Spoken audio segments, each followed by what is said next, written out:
Hi folks, David Waring here again with InformedTrades.com and today's lesson of the day. In our last lesson we learned about the business cycle, why this is so important in trading, and how the government tries to influence the business cycle through something known as fiscal policy. In today's lesson we're going to begin our discussion on the second tool that the government has to try and influence the business cycle, which is known as monetary policy. And we're going to begin that discussion with a look at one of the key components of monetary policy, interest rates. So let's get started. Interest rates at their core are the payment that a lender requires from a borrower in return for lending them money, normally stated as a percentage of the amount borrowed. If, for example, a lender makes a loan to a borrower of $100 for 1 year at an interest rate of 6%, then the interest payment and therefore the cost of that loan to the borrower is $6. Okay?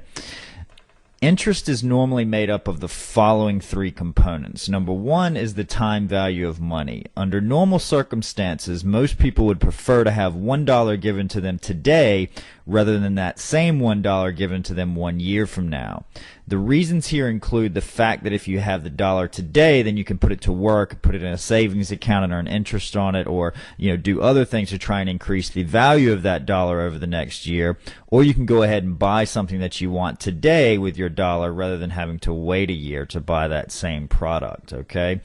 Number two is inflation expectations, and as we talked about in a little bit in yesterday's lesson, if prices are expected to go higher 1 year from now than they are today, or be higher 1 year from now than they are today, then a lender of money is going to want to be compensated for that loss in value over the term of the loan. Okay, so interest is a very important component here.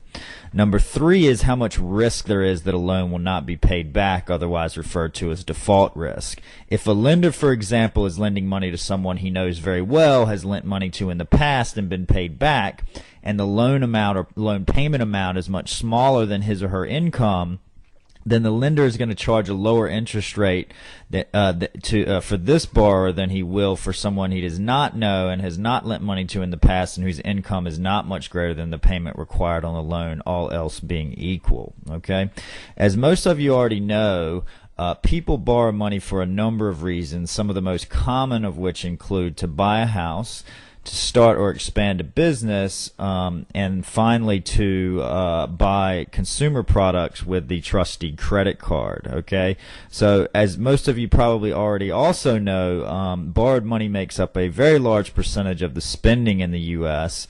And many other countries, and how easy and cheap the general population can borrow money has a large effect on economic growth.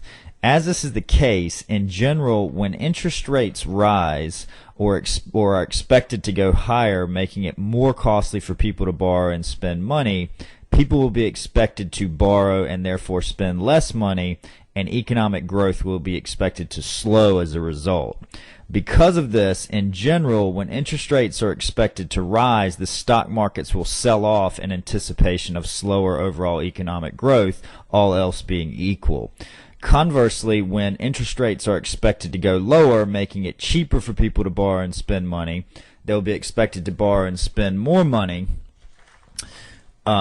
because the money is cheaper for them to borrow, and the growth of the economy is expected to rise or increase. And in anticipation of higher growth here, the stock market will generally rise, all else being equal. Okay, so to get an idea of just how much even small changes in interest rates can affect things, consider the following example.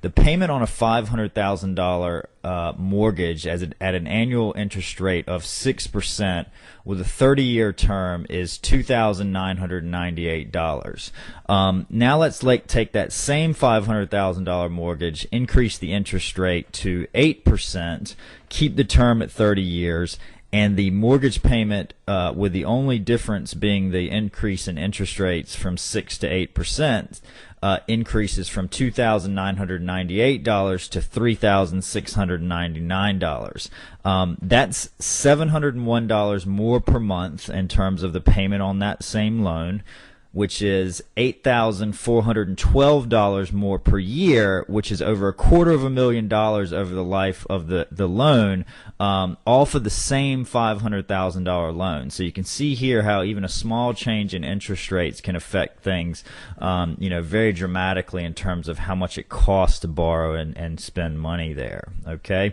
so you should now have a good understanding of not only what interest rates are, but also some of the important components of interest rates, such as inflation, and the role that these play in making goods not only more expensive, but also the role they play in the cost of borrowing money or in interest rates.